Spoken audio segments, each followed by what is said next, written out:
Hello everyone, today we are reading Kamishibai Man by Alan Say.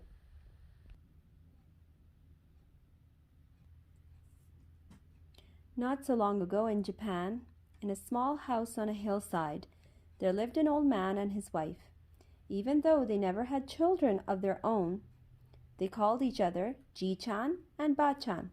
Ji-chan is grandpa and Ba-chan is grandma. One day, Ba-chan said, "Ji-chan, you haven't said a word in 3 days." I've been thinking how much I miss going on my rounds," he said. Ba-chan stared. "How many years has it been?" she asked. Yes, quite a while, but my legs are good, and I've kept the bicycle in good order."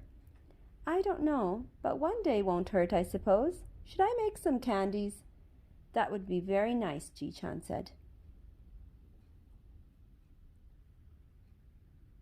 The next day, Ji-chan rode his bicycle down the hillside in the first light of morning. How many years has it been?" he asked himself. "And do I remember such a fine morning, all so fresh and young? Well, good morning to you, rickety old bridge, still going strong after all these years." He began to hum a tune that his mother used to sing when he was a young boy. When he came to the city, he stopped humming. "This isn't right," he said. "I must have taken a wrong turn. But there's that old house I used to go by every afternoon." A car horn blasted at him, then another. "Why are there so many cars all of a sudden? Look at these tall buildings. You'd think I was in another country." A truck blasted its horn behind him.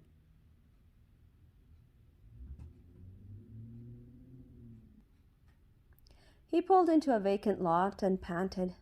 "Can't a man ride his bicycle in peace? Don't remember such rude drivers." Catching his breath, he looked across the street and gaped. "Can this be? There's that old noodle shop. Used to be the only building here.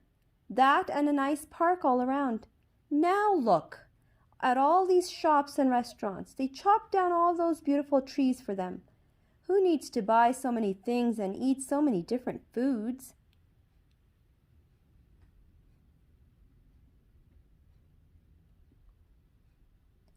Shaking his head, he slowly took the canvas off the box on his bicycle. He propped up the stage and checked the story cards inside, patting each painting. Then he opened the bottom drawer in the box.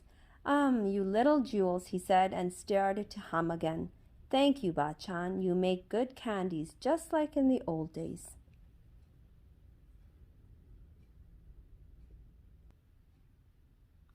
From the top drawer he took out 2 wooden blocks, and holding one in each hand, he hit them together.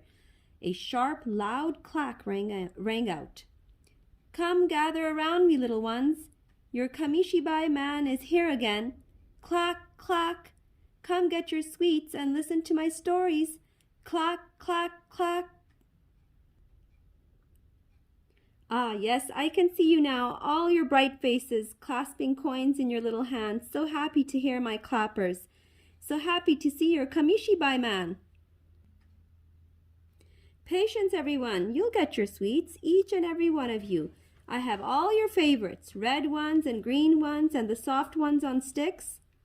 And here comes that boy, the one who never has any money. I'll get to him later."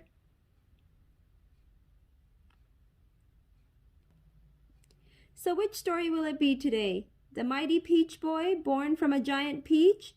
But wait, let's start at the beginning. Long ago, there once lived an old man and his wife who had no children.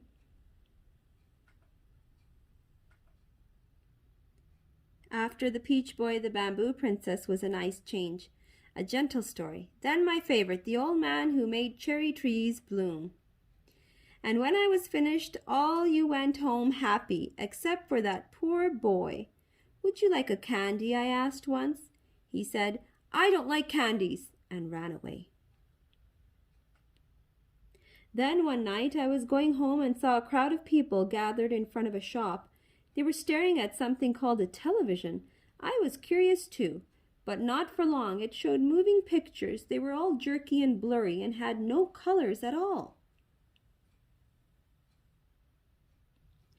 It wasn't long after that when television antennas started to sprout from the rooftops like weeds in the springtime, and the more they grew, the fewer boys and girls came out to listen to my stories.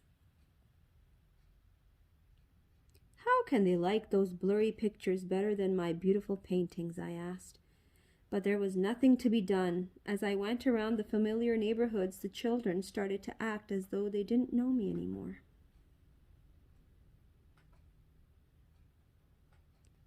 Even so, I went on clacking my clappers, and one day a little girl poked her head out the window and shushed me. Imagine, a little girl shushing me. The Kamishibai Man was making too much noise.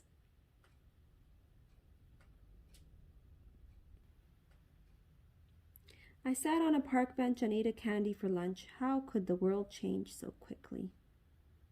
Was I a bad storyteller? Then that boy came, the boy who didn't like candies. Why aren't you watching television? I asked. I don't like television, he said. But you like my stories, I said, and he nodded his little head. I got up and set the stage. What's your favorite story? I asked. Little 1 inch, he answered. So I told him the story of a brave little boy who was only 1 inch tall. And as I told the story, the boy never looked at the picture cards in the stage. He was looking at me the whole time with his mouth wide open. He even smiled now and then.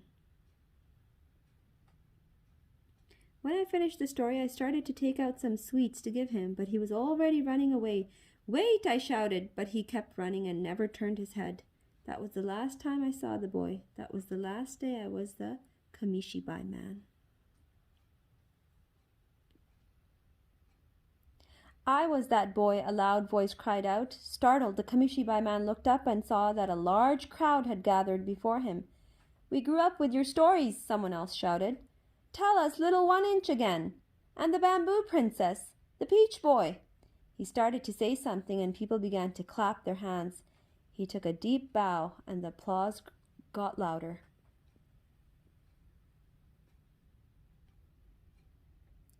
A young man with a movie camera struggled up to him. They bowed to each other, and as the old man gave him a candy, a roar went up.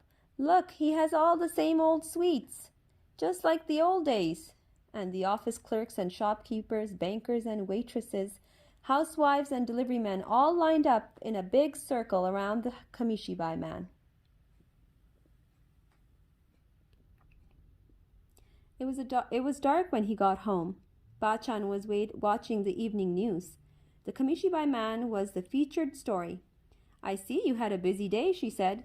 It was a good day, Ji-chan nodded. Well, will you be going out tomorrow?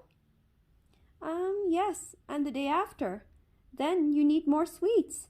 That would be very nice. Could you make it twice the usual amount? I'll see if I have enough sugar, she said, and shut the television off.